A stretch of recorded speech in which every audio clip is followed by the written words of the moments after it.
So how we starting this off? That was the excitement. I have no clue.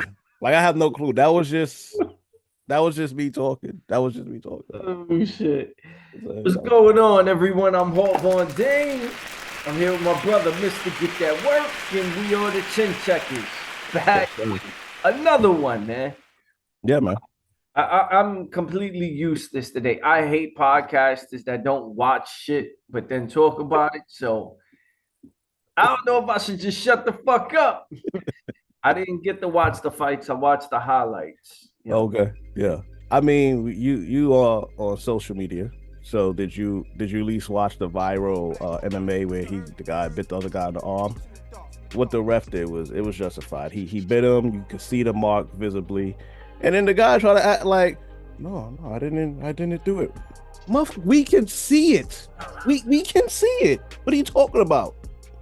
But yeah, I think the ref was justified. I don't think I would have even gave a warning. I think it was so egregious that yeah, just get him out of there. And that might be his MMA career. He might not be able to fight again. I mean, he didn't rip anything off, but still, I mean, it was so egregious. He might not fight again. Sudden turn of events in boxing, man. Hmm. You know, we got PBC making their debut on Amazon Prime. For those who don't know, pretty excited to see that. But instead of the main fight being Tszyu and Keith Thurman, now we got Fundora. Kind of a dream fight a couple of years ago when Fundora was on a hot streak, but Brian Mendoza stopped Fundora, so that kind of went out the window. But now here we are, weird turn of events. Now we have Tszyu. Now we have Fundora. Wow, I don't know what to say. I'm not sure how I feel, to be honest, because Fundora just came off of a knockout loss, not just, but last year. And he hasn't fought since that loss. So I'm not as excited because I didn't see a comeback fight for him. I want to see a good fight. I don't want to see the same thing happen to Ventura just because I like him. I don't know how I feel going into this fight, but it should be good. It should be a good fight. It is, and it's dangerous too. This is a fight. I'm not really sure where I stand, especially after seeing him get knocked out by Mendoza. Yeah. Kind of leaning towards Tszyu on this one, man. You have to. You have to lean towards Tszyu just because right now he's on a hot streak. You got to lean towards Tszyu. It only makes sense. Like I said, Fundora hasn't fought for almost a year, if not a little more.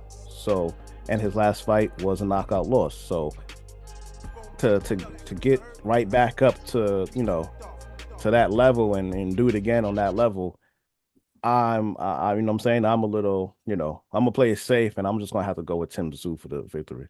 Yeah, like you said, you wanted to see how someone responds to a loss. Tszyu's a power puncher, not this devastating power puncher, but he does have more than enough pop to get you out of there. Right. He definitely has respectable punching power, and after seeing what happened with Mendoza, I don't know. Now I'm a little hesitant to pick Fundora, and I like Fundora, and I want to go Fundora. The only thing is, sometimes that's a psychological effect too. You might be gun shy. He's more of a pressure fighter than a puncher. Yeah. Doesn't really have great boxing skills. Very hittable, even though he's so tall. You got to go through a bunch of fire. Teddy Atlas says it's like walking through a bad neighborhood because he's so tall and throws so many punches. But I'm gonna take the safe route on this one. I'm gonna go Tszyu on this. All right, I agree. I'm in the same boat. Let's play a quick game. Not just me and you, everybody watching. Let's play a quick game. Imagine you are Terrence Crawford, and he says, which he did say, I want the winner of this fight. Imagine being Terrence Crawford. Who do you want to win? Would you want to fight the towering Inferno as your first fight, or would you want to fight a power puncher in your first fight at 154 pounds? I don't know. He says he wants to win it. If I was Terrence Crawford, honestly, I don't even know who I would choose. No, Both guys could give you problems. No. It's always a nightmare to fight someone who's fucking 5'6", man. That's a heavyweight, bro. This motherfucker's a power forward in the NBA, man. That shit ain't nothing to deal with. Yo, it's not like Terrence Crawford's a fucking shrimp, but yo, dude is huge.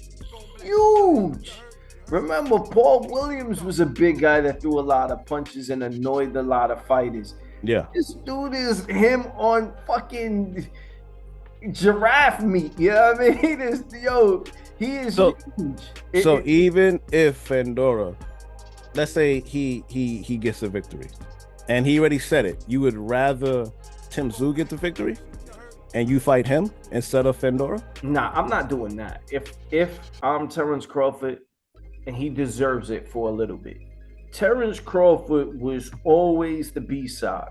So much so that Bob Arum used to talk shit about him and say he's hard to promote. They came up with the term the other side of the street because of him and didn't want to make fights. If I'm Terrence Crawford, just for maybe a short time, I'm gonna cherry pick for a little bit. And I'm not a fanboy of Terrence Crawford. I just think that it took him so long to get to be in the A side and the top of the mountain. Right now, he has the ability to cherry pick. I wanted him to fight Boots. I'm pretty sure a lot of people would want that. But being that he's fought a lot of tough fights and wanted the guys, but guys didn't necessarily want him, I could easily see him getting in there with Conor Ben. It'll just be like a cherry pick for him because I think he'll stop Conor Ben within like 5 or 6 rounds. Well, I mean, I think he's just trying to make moves and be 3-time undisputed because this match is also for 2 belts, not just one. The match between Tszyu and Fundora, they're putting the WBC belt as vacant on the line. So it is for 2 belts. That's why Crawford most likely wants the winner right away. But no, this is a game. And we have to play the game the way you play the game. It's like how we play the game in the hood, okay? I'll shut the fuck up. Man. Would you rather be with a girl with no arms? Would you rather be with a girl with no legs? You have to pick one. You can't pick something else like, oh well. No, we don't want to hear that. If you're Terrence Crawford, would you rather fight Tszyu or would you rather fight Fundora? You got to pick one. Who would you rather fight if you're Crawford? I'm picking the girl with no arms, man. I'm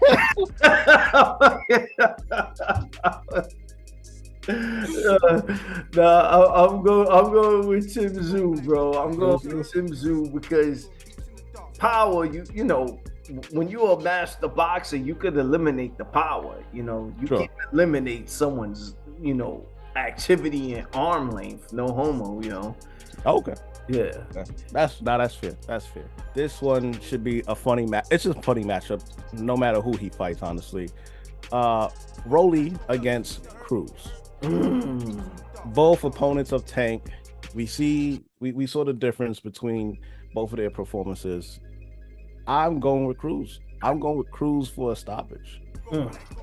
I think I gotta agree with you, man. I think I gotta agree with you. And I think it's going to look identical to the way Tank stopped him. Maybe later, but the same exact punch. He's been dropped at sparring the same exact way. Yeah. I could see it in the 10th or 11th round, him getting caught with the same thing after being worn down in the later rounds, 8, 9, somewhere around there, getting caught with the same punch and being put out. You know? Yeah, I actually think it'll be a little earlier. I think it might end around 8 or 9. Oof. You know, Cruz is more active than Tank. Yep. You know, Tank is more of a plotter, and Cruz is definitely more of a pressure fighter, for sure. Rolly Romero, you know, even though he's big, he could probably move to 147, 154 because he seems big in stature and size. I just don't think he's skilled enough, and he doesn't have his trainer there with him. Yeah. If I'm not mistaken, his trainer left. You know, a lot of times when your trainer leaves, it's never, I don't know.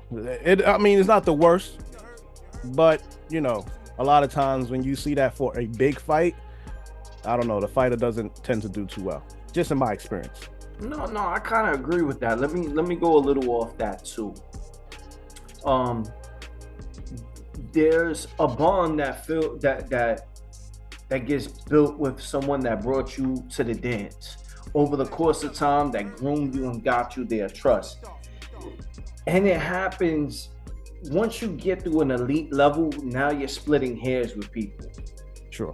I think after a while, you may need to part from trainers or get someone else to come in your camp just to add a different element to your game. It's so hard to stay motivated and stay active and doing things, or even learning or adjusting when you're hearing it from the same voice. But it's something to be said about loyalty and trust and chemistry and that bond of grooming a fighter and getting them to a certain place. Rolly's not that great to begin with. I think his biggest asset is his mouth. Yeah, I mean, no homo, but he talked his way into a lot of good fights. Yeah, sure, for sure. I would think more like Tiafimo might need a new voice in his corner. Okay. Yeah, but in terms of Rolly, I don't think it's gonna matter so much just because he's not that good. I'm just saying. All right, and this definitely helps me transition into a topic that I didn't expect to come up, but here we are. Well, if you are that good, what would you say? What would your answer be different? Because that seems to be the case now with Errol Spence and Derrick James. Hearing reports that Earl is splitting from Derrick James. I get that. Totally get it. You've been with someone for a certain amount of time, you might need a new element to change. I don't think there's anything wrong with that. I think most fighters get to a certain level and need that adjustment like I just spoke about. So I do think that it's about that time. If you're Earl Spence, and no shade on Earl at all, absolutely none. If you're Earl Spence, you've been with Derrick James for quite some time, like you said, we both established that. What else can be taught to you from another trainer that you think will elevate your game? I mean, he's one of the best to do it, very exciting fighter, pretty, technically sound to for the most part. What else can be taught to you to make you that much better that you couldn't have gotten from James? Maybe it's just a change of scenery. Maybe it's just a whole different feel or element. I'm a person that's real big on energy. Maybe just being in a different room, a different environment, a different person, a new voice may add a different life to his career. Also, rather than, and I'm not sure what's being taught in the camp, so this is like a weird answer because we don't really know. We're not there. We don't know what Derrick James taught or not. But maybe trying to work on more explosive speed rather than power. Adding a bit more speed and footwork than the traditional Errol Spence style that we've known them to come, pressure boxer, puncher type.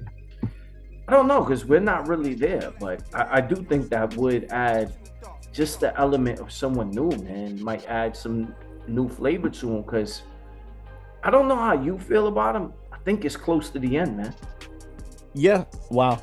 I literally, while you were saying that, I was thinking that in my head. And it's not, again, no shade. No shade.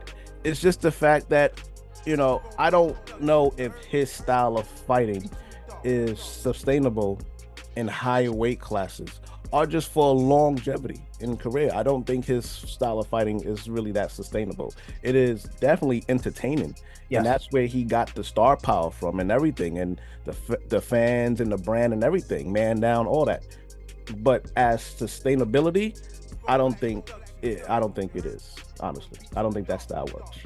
If you're bigger or stronger than people, yeah. But as you're moving up, you tend to fight guys who are much bigger than you, heavier than you, stronger than you. So, matter of fact, to piggyback back off that, he may now need to adjust and switch his style. So a new trainer may be absolutely what he needs to reinvent himself in his boxing way, where he may have a little more sustainability, almost like when Buddy McGirt started teaching Arturo Gatti more boxing style.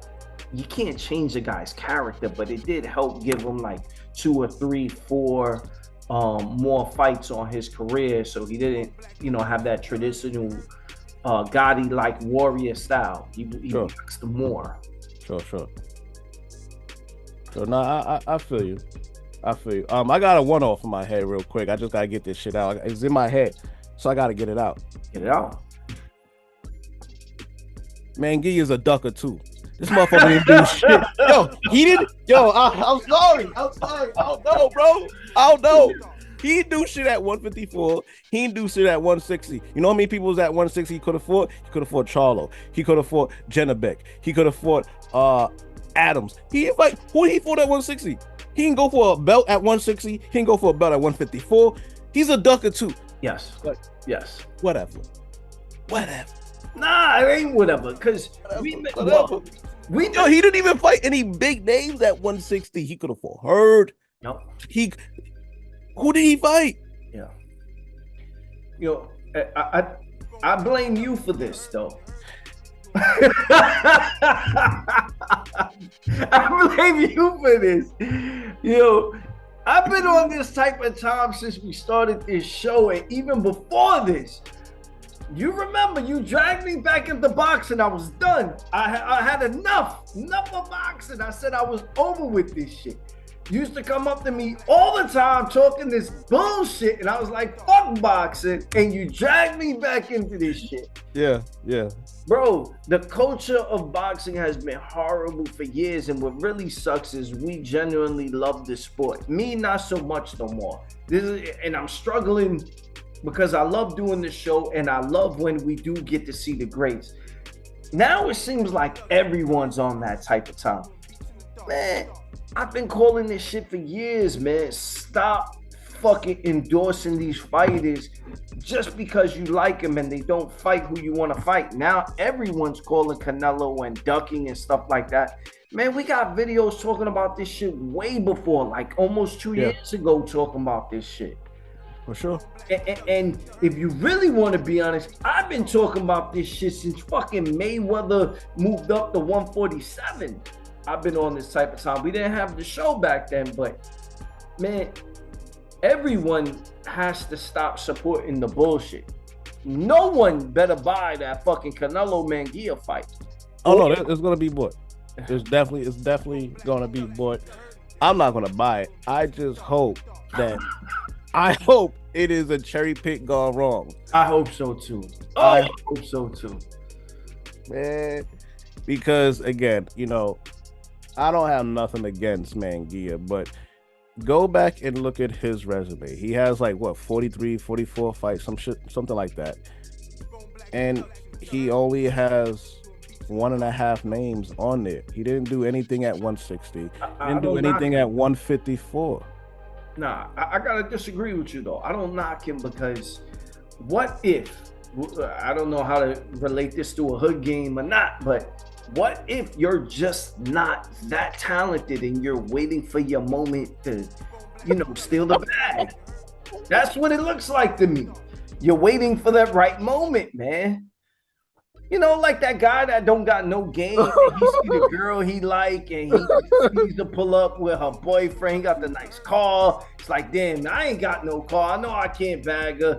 He waits for her to, catch him cheating or something, and then that's with the strike. You know what I mean? And you know what? I agree. I understand what you're saying, but the problem is with Manguilla, and maybe it won't be a problem. Maybe I could just be looking at it from my perspective.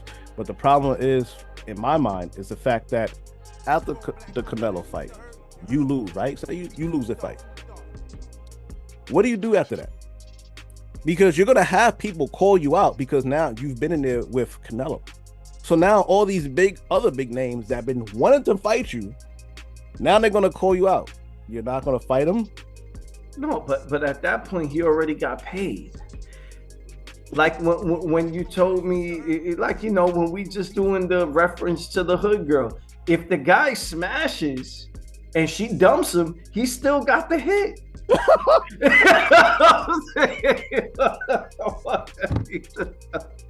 He still got the smash. You know what I mean? Best 90 seconds of your life, baby. What are you talking about? Oh man.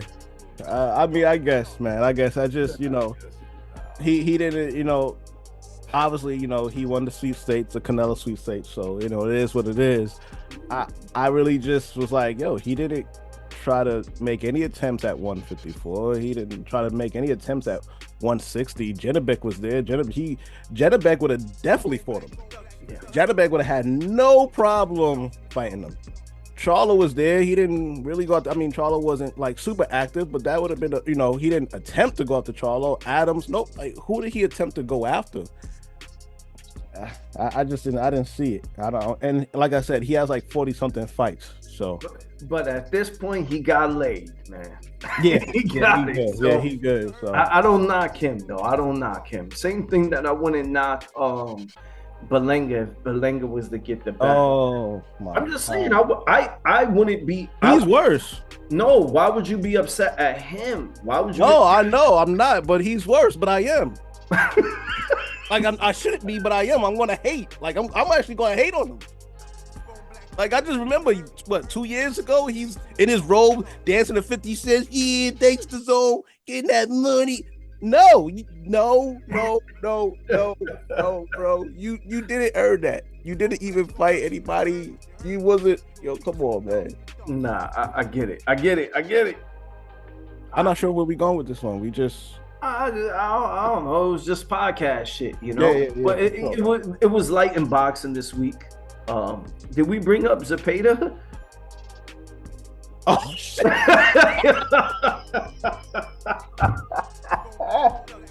That's what yo, it was all over the map today. Yo, just play this whole episode. Don't even edit. Just play the whole thing just like this. We go real quick. Zepeda, yeah, he's over the hill. That's my man. We like him here. Yeah.